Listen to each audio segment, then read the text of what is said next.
Hola, bienvenidos a una emisión más de Derecho a Disentir, espacio dedicado a las opiniones de jóvenes universitarios de diferentes disciplinas y escuelas que pondrán sobre la mesa los temas que más le interesan a la sociedad. Hoy platicaremos sobre los juicios que involucran a menores de edad y para discutir sobre esto nos acompañan los abogados Isaura Castillo, Brisa Montes de Oca, Magali Almaraz, Regina Uribe y Roberto Borbolla. De Administración Pública y Gobierno, a Felipe Zavala y el economista Fabio Sistos. Yo soy Jimena Jiménez. ¡Comenzamos!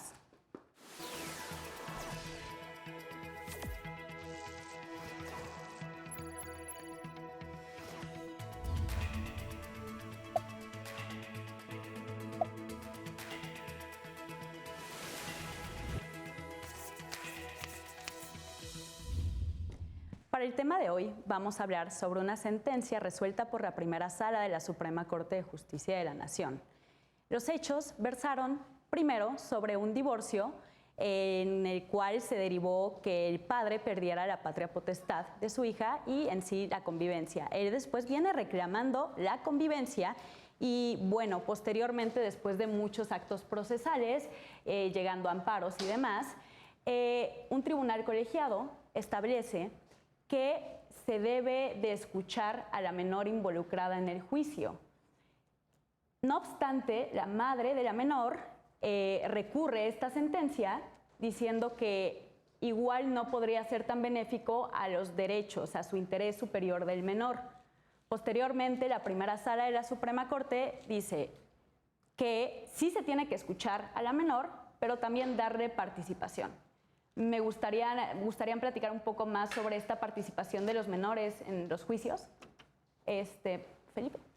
Claro que sí. Creo que es importante resaltar el tema de que no es únicamente escuchar a los menores de edad, a los niños, a las niñas, sino que tienen el derecho a participar en el proceso completo.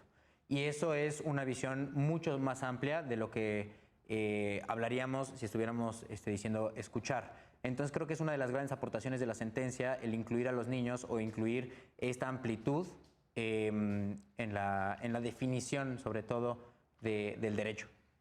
Por supuesto, entiendo que no solamente se debe tomar en cuenta la edad del menor, sino también la madurez, ¿no? Porque hay distintos grados.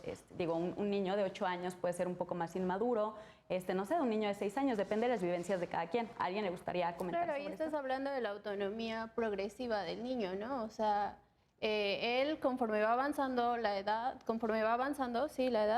pues es capaz de entender más cosas, ¿no? Pero no es solamente atendiendo a su edad, es, como tú lo mencionabas, a las vivencias, a todo eso que le da esa parte de raciocinio y de poder entender las cosas para poder emitir una opinión. Y obviamente el juez tiene que valorar esa parte, ¿no? No es solamente que escucharlo y ya, y hacer lo que el niño quiere, sino tomar realmente lo que sirva para su beneficio. Sí, claro. Bueno, adelante, Regina. Siento que ahí justo entra el tema de la preparación previa que tiene el juzgador antes de entrevistar al niño y la importancia que tiene, que se valore realmente la capacidad del niño emocional, psicológica y un tema de madurez y también de edad, para que la entrevista, el niño entienda qué está haciendo y tampoco sea traumático. Y siento que ahí es bien importante el protocolo que estableció la Suprema Corte de cómo se debe tratar a los niños, a las niñas y a los adolescentes cuando sean parte de algún tipo de juicio y la importancia de que se siga, que la realidad es que no se sigue ese protocolo y lo único que pasa cuando no se sigue es que se revictimiza al niño. Entonces como que siento que ahí hay una parte bien peligrosa de que si el proceso no se lleva bien y se tiene que repetir alguna etapa, como en este caso, que como no se escuchó desde un principio, se tiene que reponer esa parte de escuchar a la menor, pero ya son 5 años después. Entonces, aquí ella no había ido y no había sido parte del proceso, entonces no se repone esa parte, pero sí se revictimiza un poco al menor de otra vez como el estrés de la separación y como revivir eso, y creo que es bien importante por eso que se empiece a aplicar el protocolo de la Corte, que en muchos estados sabemos que la realidad es que no pasa. Sí, se supone que ese protocolo lo emitió la Suprema Corte, pero ha habido criterios diferentes entre los tribunales colegiados. Algunos dicen, sí, es obligatorio para todos lo tienen que aplicar justo para que no pase esto, pero otros dicen, creo que no, mejor no lo voy a hacer, ¿no? Y bueno, realmente, como decían, sí se tiene que tomar en cuenta lo que dice el menor, pero bueno, el menor no es el juez, no es quien va a dictar la sentencia, obviamente, y pues tampoco va a ser todo bajo sus condiciones, pero sí es importante tomarlo en cuenta. Fabio, te veo un poco inquieto al respecto. Justo quería hablar de eso, que siempre debe haber una congruencia entre el interés superior, el deseo superior del menor y su opinión, porque claramente va a haber un sesgo. Estamos hablando de una decisión que va a impactar tanto en la esfera jurídica como en la esfera familiar, y va a ser una decisión que probablemente deje sin ver al menor, a su mamá o a su papá por muchos años. Bueno, si la mamá se queda con el menor en caso de que sea menor de 12 años, y en dado caso que haya un convenio, el papá puede apelar a quedarse con la tutela. Pero siento que en esta parte del sesgo en la que el niño o la niña está siendo entrevistado en un ambiente como un poco hostil, estamos hablando que va a un juzgado, que va a un lugar nada ameno para su edad, a tomarla de una de las decisiones más importantes. Bueno, él no la toma, la tomaron sus papás, desafortunadamente afectando a un tercero, y va a dar su opinión en una entrevista con un juez que está acompañado de un psicólogo, de un pediatra, que a fin de cuentas están aconsejando en la más mínima cantidad al juez, porque pues el juez lo que sabe es materia familiar, materia penal, etcétera, etcétera, pero no sabe el comportamiento de un menor en esta situación. Entonces, yo estoy de acuerdo con mi compañero Fabio. La verdad es que sí considero que el tema de fondo será muy técnico jurídicamente, pero cuando hablamos de la forma, creo que ahí están los detalles importantes, porque como estamos viendo, tenemos que siempre ver por el bien del menor, por la integridad del menor, y hay ambientes bastante hostiles en nuestro sistema jurídico, en nuestro sistema judicial. Hay ambientes bastante hostiles para un menor, donde puede ser traumático el simple hecho de estar esperando a un juicio en un pasillo. Creo que es importante resaltar que esto debe de ser la línea que guíe el comportamiento y las acciones. Siempre deben de estar protegiendo la experiencia del menor.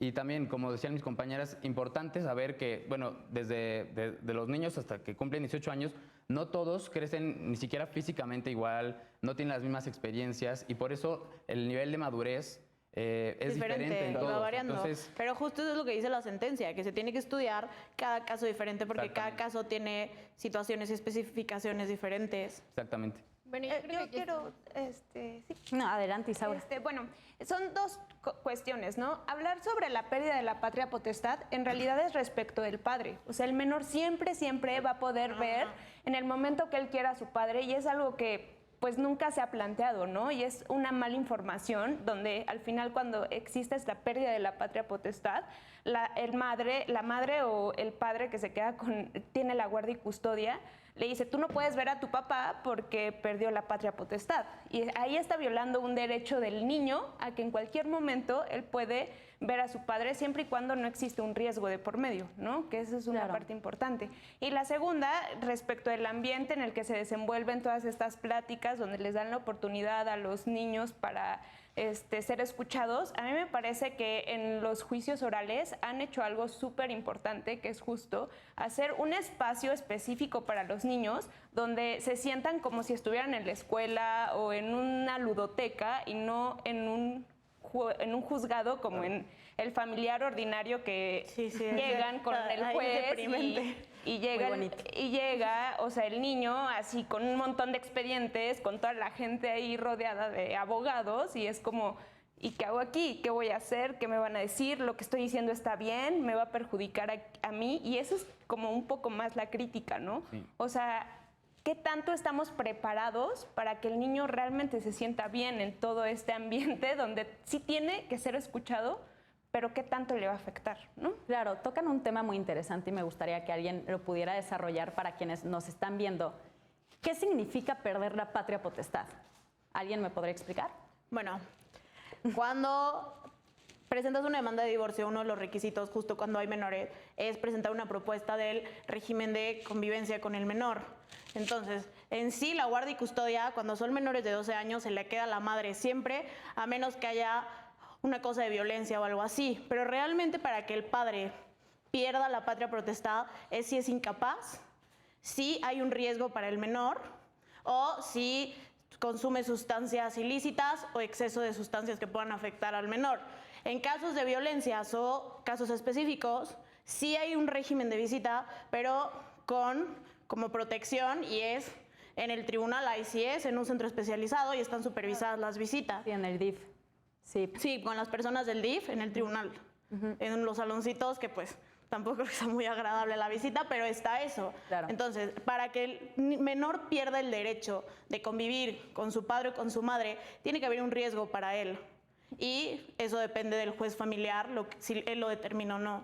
Creo que Regina toca un tema muy interesante sobre por qué siempre se le tiene que dar la guardia y custodia a la mujer si tiene el niño menos de 12 años. Me gustaría que ustedes, hombres, opinaran sobre eso. Imagínense que tienen un hijo, se divorcian y por el simple hecho de que su hijo es menor de 12 años, por más que ustedes sean los mejores papás del mundo, la guardia y custodia se le va a ir a la mamá. Pues no estoy tan de acuerdo en que sea un criterio estricto, justamente porque lo que estamos hablando de la madurez de los niños depende mucho. Y yo creo que es exactamente el mismo caso cuando estamos hablando de la guardia y custodia, porque las convivencias entre madre y padre con los hijos va a ser distinta en cada caso, ¿no? Creo que una norma así de estricta podría de entrada cuestionar las razones de la norma, ¿no? ¿Por qué la mujer? Podríamos entrar un poco a victimizar a la mujer por el papel de mujer y por el papel de madre. Entonces, creo que son terrenos peligrosos y creo que tenemos que enfocarnos más en caso por caso. No porque la madre sea mujer, tiene que quedarse con el hijo, ¿no? Hay veces que a lo mejor el padre puede cuidar del hijo perfectamente bien y que no interrumpe, o que aunque interrumpa, pues es obligación del padre, ¿no? Porque también es cargarle un poco la mano a las mujeres con una norma tan estricta.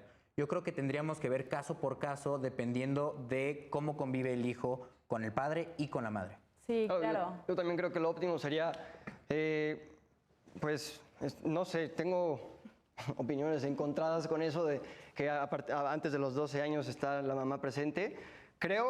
Más bien me gustaría que en todos los casos, como dice Roberto, se pueda pactar entre las partes, padre y madre, madre y madre, padre y padre, quién se queda con la custodia, porque a fin de cuentas se pueden dar casos específicos en el que la madre no sea la persona apta para quedarse con el menor, y el menor correría un gran riesgo al estar en un hogar donde pues no puede desarrollarse de la manera más precisa. Sí, claro, aunque creo que eso se llegue a través de un convenio va a ser sumamente difícil, no va a decir la mamá Sí, de, claro. ay, pues te dejo a mi hijo ahí. No, y quédatelo también tú". hay muchas valoraciones, porque al final esa norma en el Código Civil está justo como por los cuidados y demás que...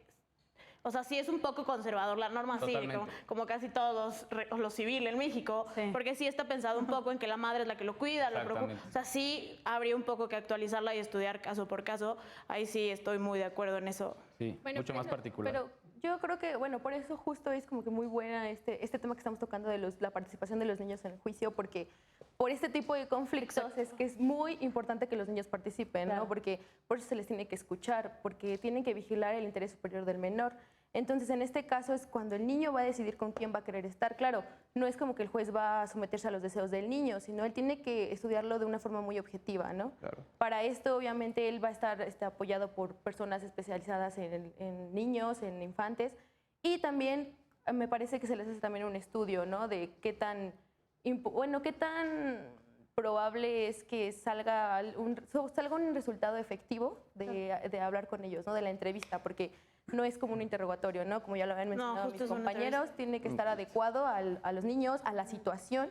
Por eso es que sí, el asunto, pues ya lo habíamos comentado creo que en muchos programas, que todos los asuntos son casuísticos, entonces tiene que ser muy cuidadoso, ¿no? Por el niño, dependiendo de, no sé si es un problema de un abuso sexual, de violencia familiar, tiene que ser muy específico, ¿no? Entonces, es muy importante esto y, bueno, en lo particular estoy muy de acuerdo con este fallo porque marcó esas pautas para que los niños participen y no haya este problema de conflicto de intereses, ¿no? Entre padres. Claro, y creo que también lo que hacen normalmente en este tipo de juicios que involucran a menores es hacer un peritaje psicológico del menor, aparte del interrogatorio. Sí, Porque anterior al interrogatorio, Sí. justo para ver si es apto para Poder responder. Y justo es una sentencia del ministro en retiro Cosío del 2008 que cita como antecedente el ministro Saldívar, justo de como 10 parámetros de que el niño tenga voluntad, de que no se perjudique lo que diga, como que marcó un poco el parámetro, a mi punto de vista, de lo que es el protocolo ya hecho por la Corte, de que en todo el proceso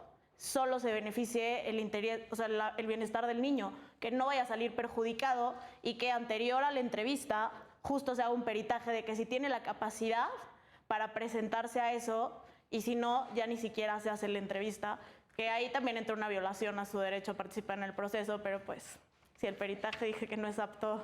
Claro. Sí, claro, perdón. Yo creo que al final, o sea, como que en todos estos procedimientos familiares, los padres siempre ocupan como arma a los niños, ¿no? Exacto. O sea, tú vas a decir esto, ¿no? Que es justo la alineación parental, ¿no? Y di que tu papá te hace esto y esto y esto, ¿no? Y el niño nunca es realmente escuchado y qué es lo que siente, qué es lo que quiere y con quién se siente más seguro, ¿no? Y quién realmente lo está cuidando en su casa, ¿no? Y todos, o sea, hasta los mismos abogados usan de arma a los niños para resolver un conflicto de dos personas que supuestamente son mayores, adultas, y no tendrían por qué meter ahí de por medio a un menor que está aprendiendo a cómo vivir en la sociedad, ¿no? Sí, claro, por pero supuesto. también es muy importante, por ejemplo, que se fijen mucho, que sean muy cuidadosos tanto en el lenguaje del niño, tanto verbal como corporal, porque, por ejemplo, justo ahí podría caer que, no sé, alguno de los padres lo esté influenciando, manipulando, entonces Exactamente. por eso es que también se tiene que tener mucho cuidado en eso. Y por eso hablábamos de la madurez, ¿no? Porque la madurez es que le tienen que al niño plantear la situación, tienen que hacerle entender lo que va a pasar o el resultado que pueda haber de eso también, porque tienen que entender las consecuencias de. Entonces es como, sí es muy importante también escuchar al niño y lo que quiere y con quién está mejor, pero sí siendo muy objetivos y cuidando todo eso, ¿no? Porque puede que el niño ya esté aleccionado, entonces sí hay que ser cuidadosos en esos, porque yo creo que es muy difícil, ¿no? Es complicado, porque cada caso va a ser, no sé, a su medida va a ser muy complicado, muy complejo, pero pues es muy bueno lo que implementaron, ¿no? Para que los niños puedan participar, siempre y cuando también valoren, es muy importante eso de la maduración. Por supuesto, tomamos un tema muy interesante aquí de alienación parental, que creo que merece mucho más ahondamiento. Por el momento nos tenemos que ir a corte, pero dejamos este tema sobre la mesa para regresar a platicarlo.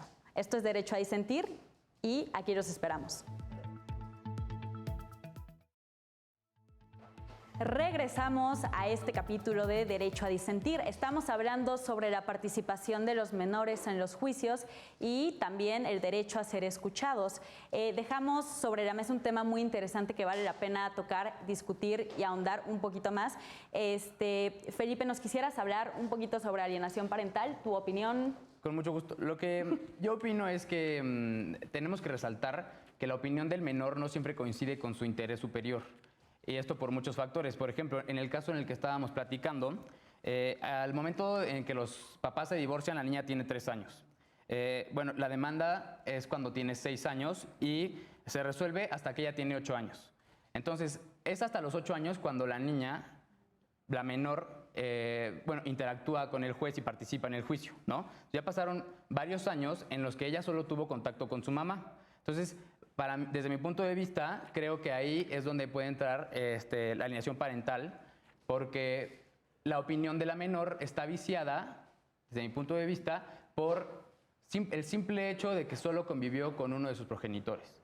Desde mi punto de vista es un tema importante y sí tiene que ver con cómo resuelva el juez y cómo tome las opiniones de la menor o del menor en cuestión, porque sí pueden estar viciados muy fácilmente.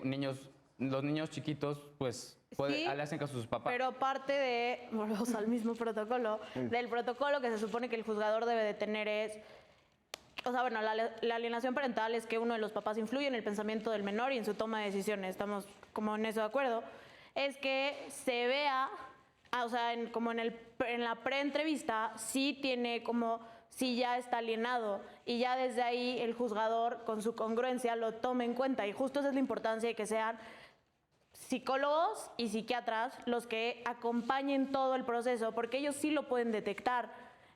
Entonces, sobre todo en este caso, pues sí, la opinión del menor pues sí es importante, pero justo creo que tocaste un tema bien importante. Recae la decisión sobre la congruencia del juzgador.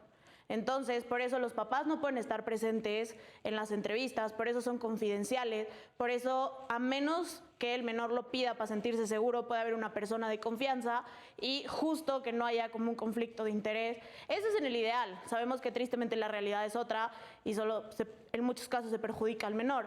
Pero como está hecho el protocolo y los casos que sí se llevan bien, justo es eso, sí se protege que la opinión emitida por el menor, si está alienada o es personal, un psiquiatra y un psicólogo acompañan al juzgador a como reformular las palabras del menor, porque al final solo es una opinión, no es cómo se va a tomar la decisión. Roberto. Yo creo justamente que lo que no tenemos que perder de vista es que el derecho a participar, el derecho de que los niños y niñas participen en los procesos jurisdiccionales, es que su naturaleza es instrumental, ¿no? Entonces, ese derecho te sirve para garantizar otros más. La misma Convención de los Derechos de los Niños te habla de que el artículo 12, que es el derecho a ser escuchado, el derecho de los niños a ser escuchado, relaciona con otros artículos, otros derechos de la misma convención.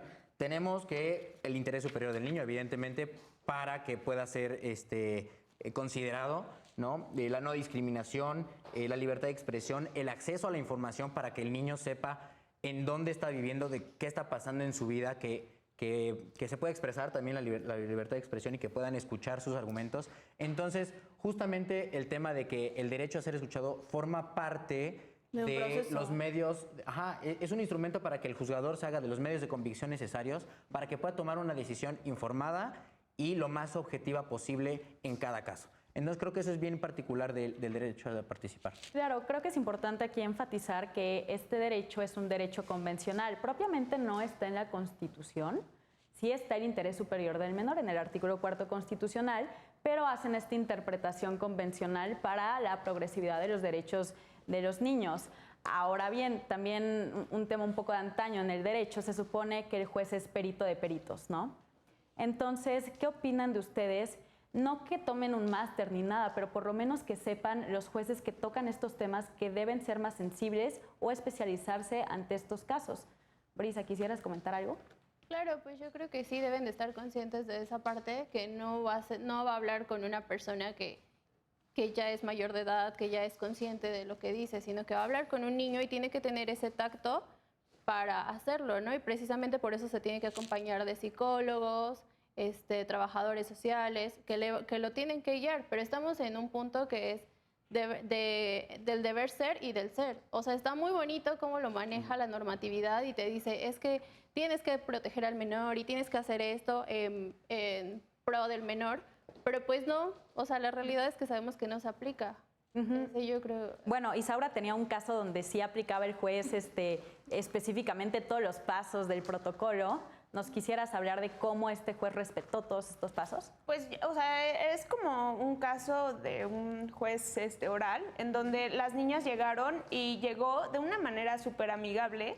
Les regaló unas estampitas, así de, oigan, miren, aquí tengo estas estampitas, vengan, vamos a platicar, les voy a enseñar este lugar, y las llevó justo a un lugar donde había juguetes, pelotas y todo, y justo ahí les preguntó a las niñas o a las menores si querían participar, ¿no? En toda esta plática, y ellas iban a tomar la decisión, ¿no?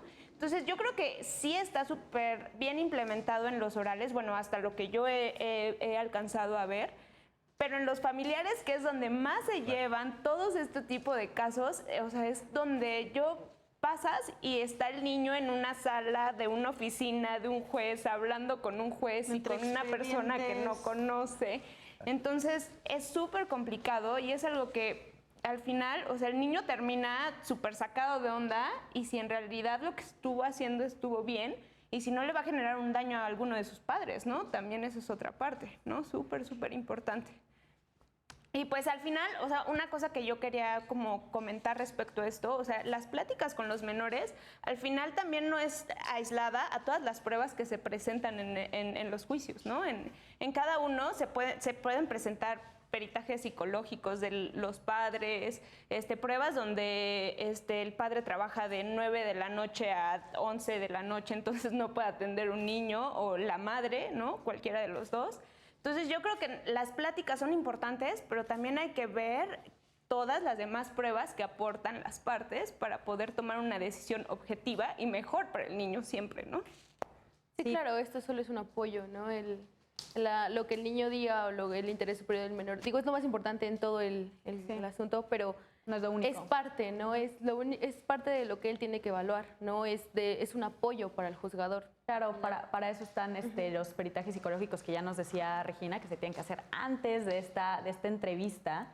Y me comentaba una muy buena amiga penalista, ya nos movemos un poquito al ámbito penal, pero en cuanto a los menores que son víctimas de delitos, sobre todo cuando son víctimas de delitos de abuso sexual dentro de su casa, que es un tema incómodo, pero sucede mucho. Y es un tema un poco invisibilizado por lo mismo. Pero me comentaba que justo al platicar con los menores es muy fácil darte cuenta si están aleccionados o no. Por ejemplo, un niño de 5 años que utiliza ya palabras muy propias para su edad, que dices, esa palabra de dónde la pudo haber sacado, ¿no? Entonces también hay que tomar en cuenta todos esos aspectos psicológicos, porque pues no es verdad absoluta lo que puede decir el niño, sino todo lo que conlleva esa entrevista. Como decían, como el lenguaje corporal también funciona mucho. Y bueno, también hay una cuestión interesante sobre la responsabilidad penal de menores de edad. ¿Alguien quisiera opinar sobre el tema? Es que quisiera llevarlo como a este parámetro de hasta qué punto eres adolescente, hasta qué punto puedes ser responsable de un delito o hasta qué punto eres inimputable, ¿no? Yo creo que regresamos un poco a lo que me comentaba mi compañera hace unos momentos. En la medida en la que los niños y las niñas van creciendo y van madurando, van adquiriendo autonomía y van gozando de cada vez más derechos, ¿no? Entonces, y justamente aplica para el derecho a participar en juicios. No es un tema de edad, es un tema de casos, ¿no? Entonces, tienes que fijarte en cada caso las condiciones en las que el menor, el niño o la niña está viviendo para poder determinar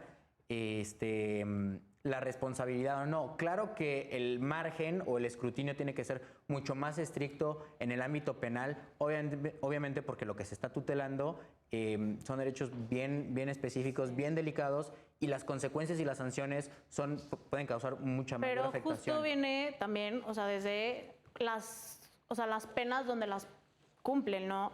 Porque si eres mayor de 16 años vas a un lado, a ver, no es lo mismo que un niño de 12 años, un caso muy extremo, pero, no sé, mate a su papá porque le está pegando a la mamá, que un niño ya no es niña, un adolescente de 16 años. Porque también es una parte de si ya se van a un reclusorio o no. Y según yo, ya en materia penal sí hay cánones súper específicos y los juzgadores tienen que seguir el mismo protocolo para escucharlos, porque justo lo importante es eso, como también ya entran muchos más agravantes que tú solo ir a hablar de algo que va a afectar tu esfera de vida por la separación de tus papás, que en sí el hecho ya es traumante, como a todo lo que te enfrentas de un futuro que te va a cambiar, por lo que erróneamente el niño pueda pensar que él puede decir.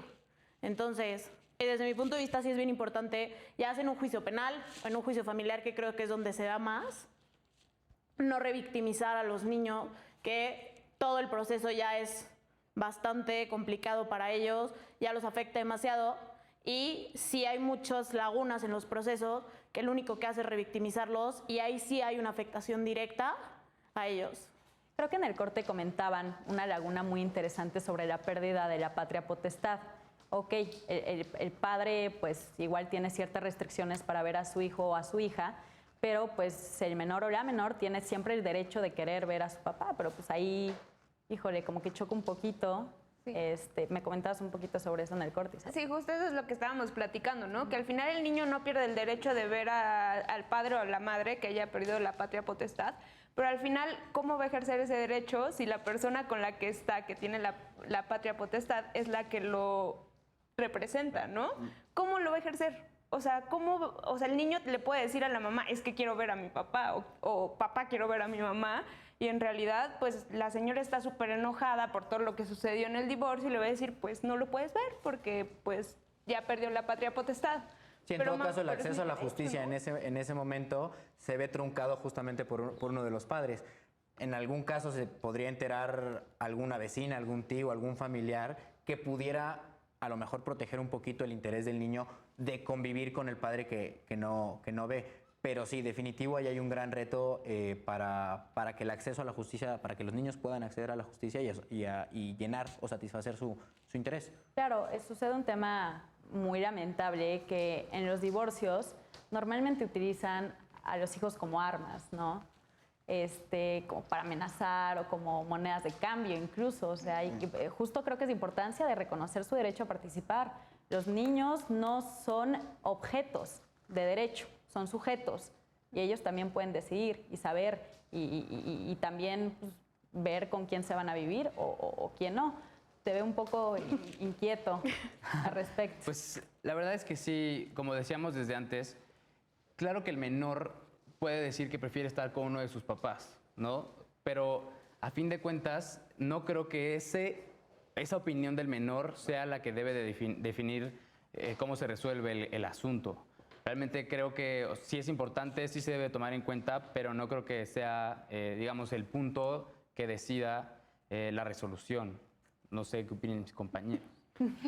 Sí, no, bueno, definitivo, como nuestra compañera mencionaba, es solamente una prueba más, digamos que es relevante, sí se le tiene que poner a lo mejor un poquito de atención especial, pero durante cualquier proceso jurisdiccional tú tienes una serie de pruebas que pueden ayudar al juez a hacerse de los conocimientos y de la información suficiente para tomar la decisión que más convenga, obviamente, siempre al interés superior del menor. Pero es que ahí hay un tema, creo que bastante como curioso, porque, a ver, pierdes, o sea, no hay un régimen de visitas, pierdes como ese derecho, que es más un derecho del niño que los papás, porque el papá necesita, o sea, el niño necesita de los dos papás, y pasa el tiempo, el papá o la mamá sigue impugnando, van a instancia. Al final, ese tiempo en lo que duran, porque también, a ver, la justicia en México es todo menos pronta y expedita, lamentablemente. Sí. Todo ese tiempo en lo que duran, que llegan a durar años los pleitos por divorcio, la verdad es que ahí siento que falla el protocolo, falla la justicia, fallan los papás, pero todo ese tiempo en que duran el proceso para que al final digan, no, siempre si te vas con la mamá o siempre si te vas con el papá, como que todo ese proceso y todo ese tiempo, claro que afecta al menor, por más que se siga un protocolo, por más que, o sea, como que ese estrés constante de pleitos y demás, también afecta al papá, entonces, al niño. También ahí creo que es bien importante, sobre todo en materia familiar, que sí empiecen a hacer los procesos mucho más, pues ahora sí que rápidos, porque en la medida que sea menor el tiempo en que esté como este pleito, es la medida en que menos se va a afectar al menor y más se va a adaptar a su nueva forma de vida. Bueno, pero también al final, Adelante, Saura, por favor. O sea, nada más es algo súper pequeño. O sea, los jueces, cada juzgado tiene 2,000 casos mínimo al año, más todos los que vienen detrás. ¿Qué tan rápido puede ser?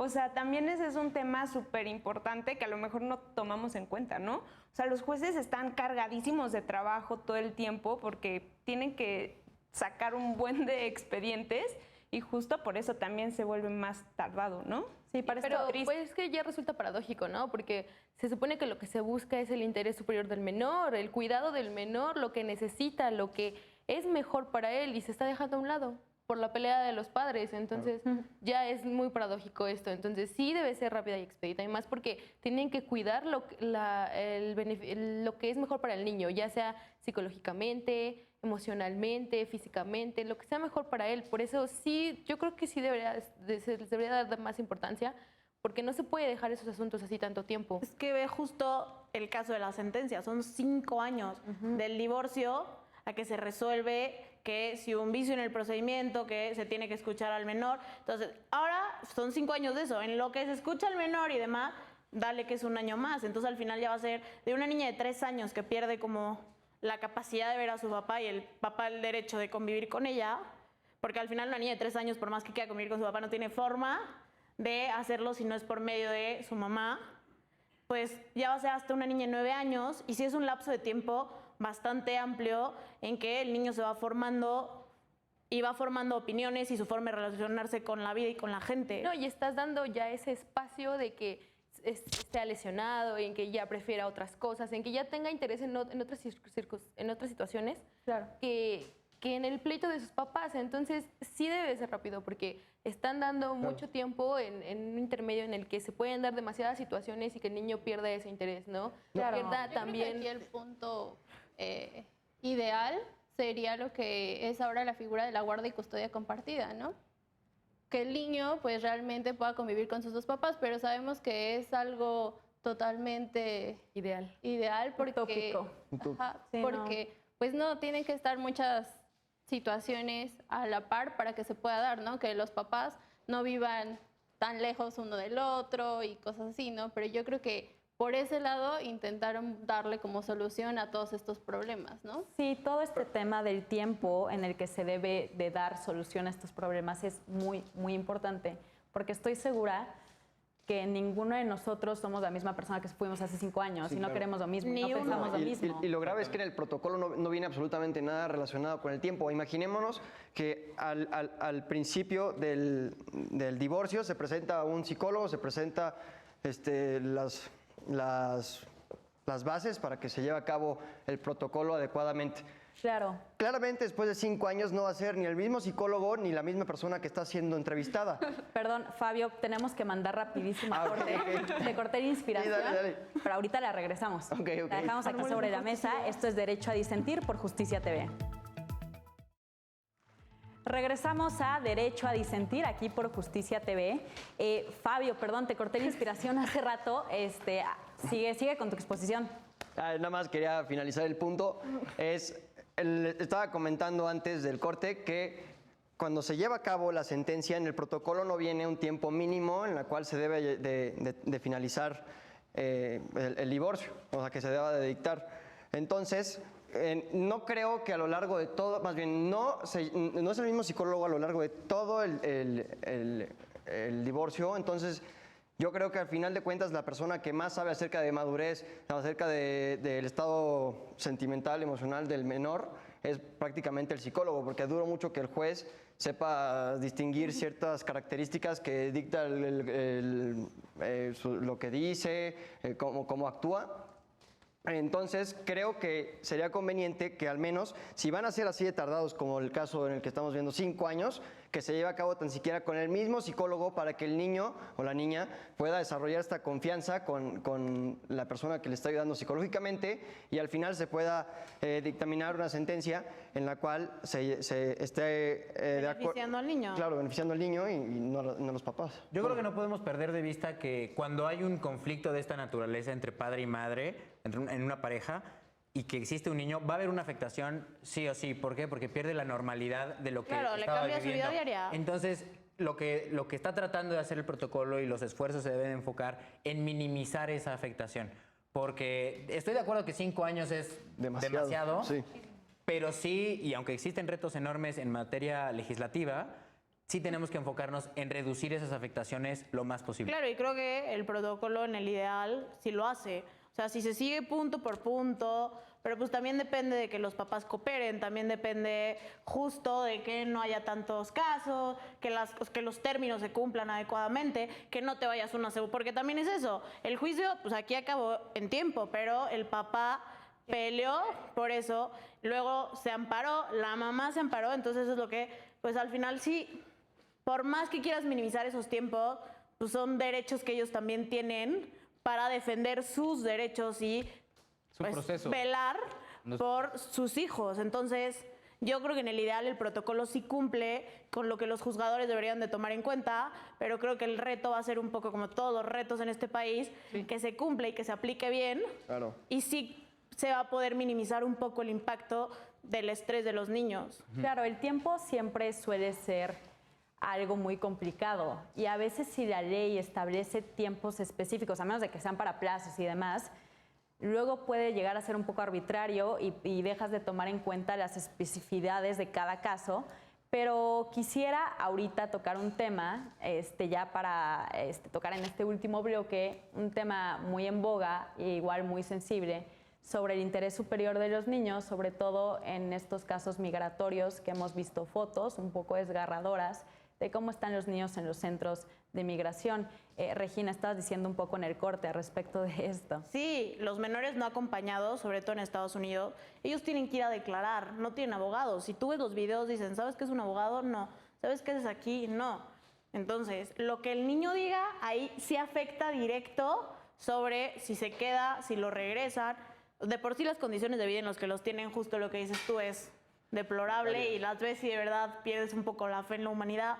Pero tú ves el estrés del niño y la carita de que están llorando y que no entienden que no están sus papás, y ahí sí te das cuenta que para un niño ir a un tribunal y pues lo que digas va a decidir todo tu futuro, porque ahí sí te estás jugando un todo por el todo y ni siquiera entiendes qué es el Señor que va a decidir tu futuro, ni siquiera sabes dónde están tus papás. El proceso para llegar hasta allá, aparte ya fue un camino bastante traumático. Ahí sí, qué bueno que se respete el derecho del menor, pero va acompañado de N.000 violaciones a derechos humanos.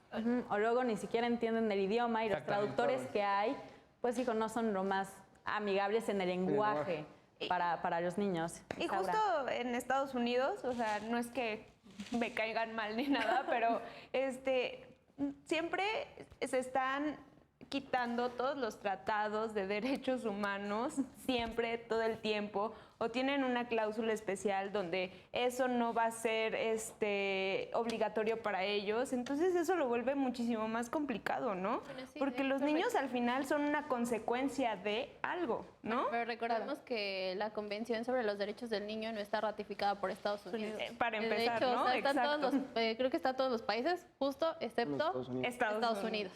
O sea, es el único que falta por ratificarla y sí se ha pronunciado respecto de eso y ha dicho que él, una de las partes por lo que no la ratifica es la pena de muerte. Entonces, Sí, porque hay menores a los que se les sentencia a pena de muerte y eso también está brutal. Sí, brutal. Porque pues sí, son parte del proceso y demás, pero su derecho respetado, que ni siquiera creo que lo hagan en un tema de respetar su derecho a ser escuchados y a participar, también para que nos engañamos, va acompañado de violaciones enormes, desde ser representado, desde que sea en tu idioma, que aquí creo que en México, en un tema a lo mejor desviándome un poquito, pero en el tema de los indígenas, la Corte, el protocolo que estableció de actuación para procesos que involucren indígenas es buenísimo, buenísimo. Y en la medida de lo posible se sigue. Entonces ves las fotos de los niños y ves que justo lo que dice Jimena, no hablan el idioma, no entienden qué hacen ahí y al final, ¿de qué te sirve que ese derecho de participar esté ahí si hay ausencia de todos los demás? Es que justo el derecho a participar no solo aplica para procesos jurisdiccionales, sino también para procesos administrativos, como en el caso de la migración en México.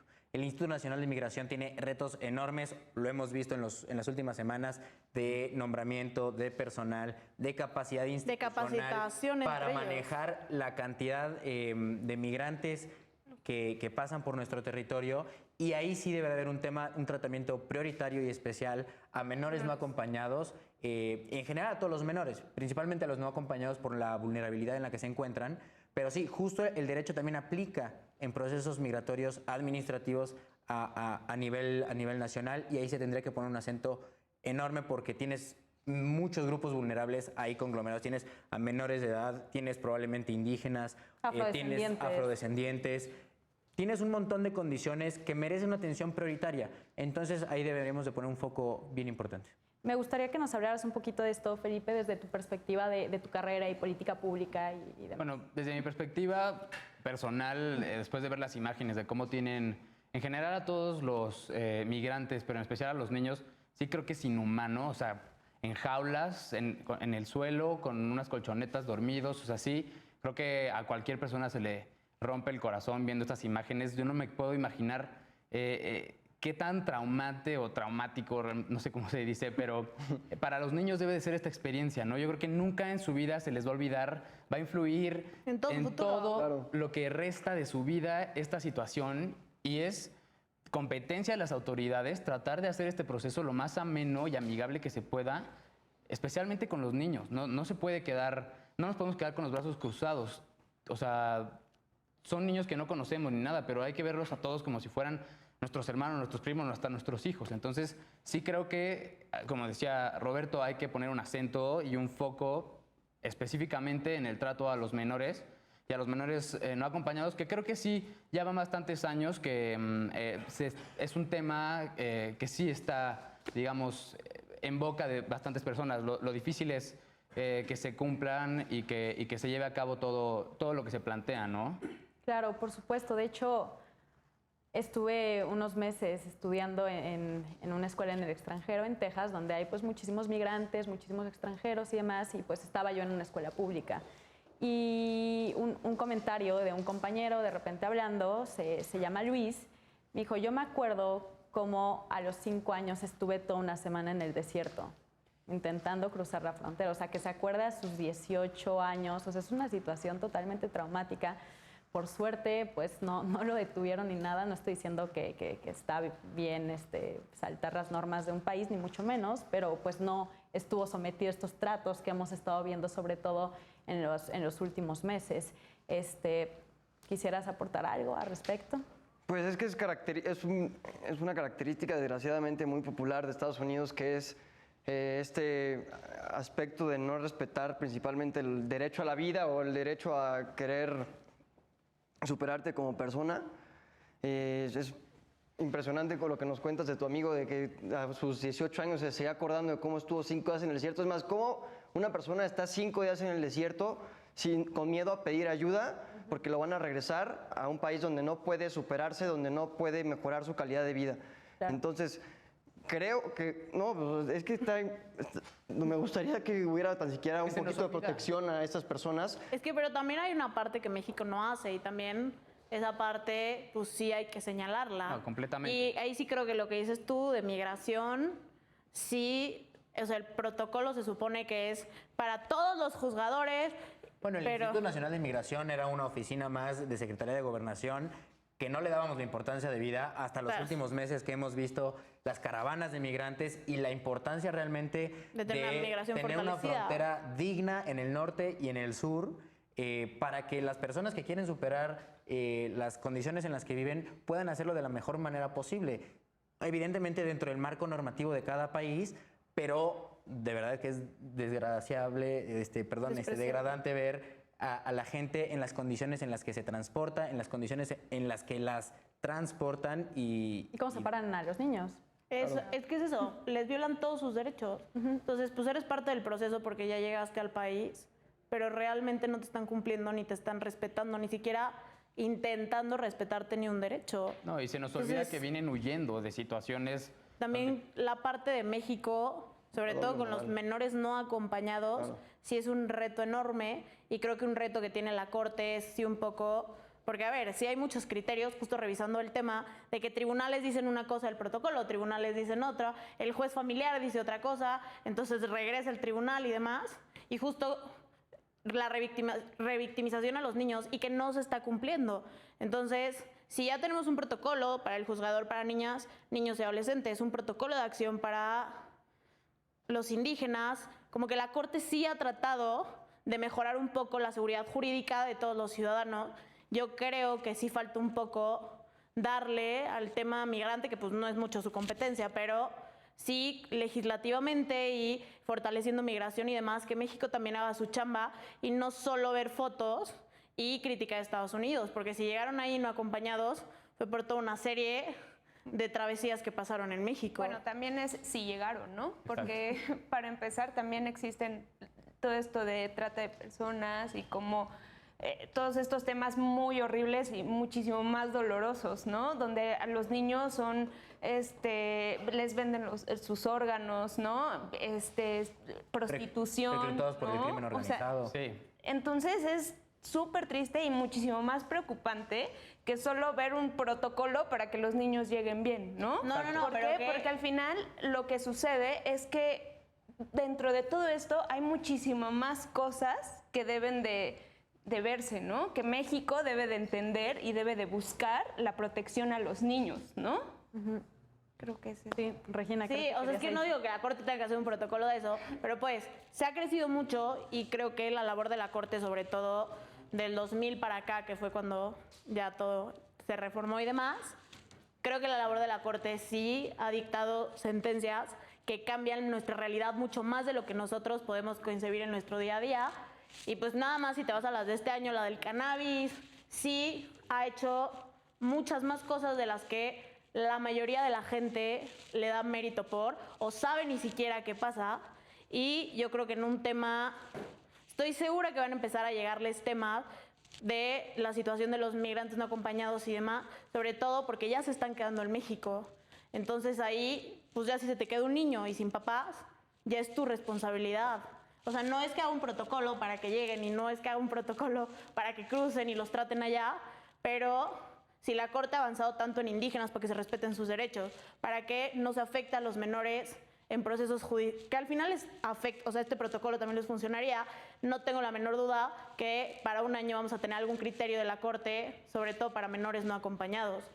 Sí, por supuesto. O sea, estaba viendo que el protocolo en sí estrictamente se llama para los que imparten justicia, ¿no? Pero sí se debería de extender a las demás autoridades. Digo, o sea, un protocolo que va cuidando los derechos de los niños, pues no es solamente competencia de un poder judicial, es competencia de todas las autoridades, como pues, todos los derechos humanos tienen que serlo. Podríamos decir que es una llamada de atención desde el Poder Judicial a los otros dos poderes en sus respectivas competencias. Evidentemente, la Suprema Corte y el Consejo de la Judicatura Federal tendrán que hacer adecuaciones para los juzgadores y para los casos que ellos reciban, pero sí podríamos verlo como una llamada de atención. El Poder Legislativo debería de estar hablando del tema de, no sé si alguna reestructura institucional del Instituto Nacional de Migración o de alguna adecuación normativa, y el Poder Ejecutivo evidentemente dándole presupuesto al Instituto Nacional de Migración y respetando la normativa y los fallos al respecto.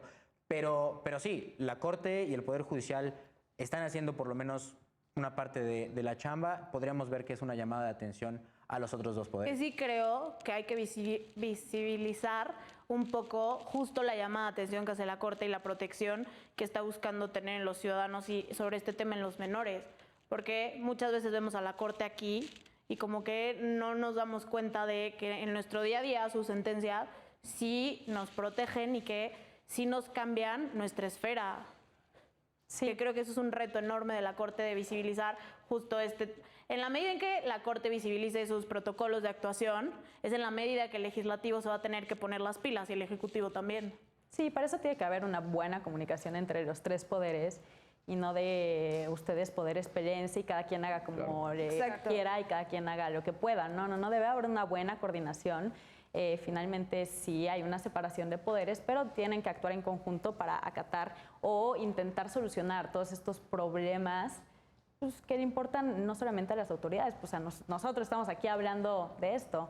Justamente, ¿quisieran agregar algo? Sí, pues es importante que vigilen, ¿no? O sea, como ella lo decía, no puede recaer toda la responsabilidad en la Corte, ¿no? Ella está haciendo su parte, pero ahora vigilar que se cumpla con eso, ¿no? Con lo que ella emite. Es como en un matrimonio, ¿no? Que ambos padres tienen autoridad, pero a lo mejor uno no respeta la autoridad de otro. Entonces, sí es un trabajo en conjunto. Es muy importante, sí, que empiecen a tomar medidas respecto de los migrantes, pero pues ahí vamos avanzando poco a poco, ¿no? Apenas, digo, nuestro tema, el que nos importa es justo de los niños que tienen su participación en los juicios, en los procesos judiciales, pero no va más allá todavía, ¿no? Pero como le decía Regina, en algún futuro, pues sí, lo van a hacer porque es algo que se necesita, ¿no? Y que todos lo van a estar pidiendo en algún momento. Sí, es algo que bien decíamos, no corresponde a solamente una autoridad, corresponde a todos. ¿Algo más que quisieran agregar para ya cerrar este programa de Derecho a Disentir? ¿No?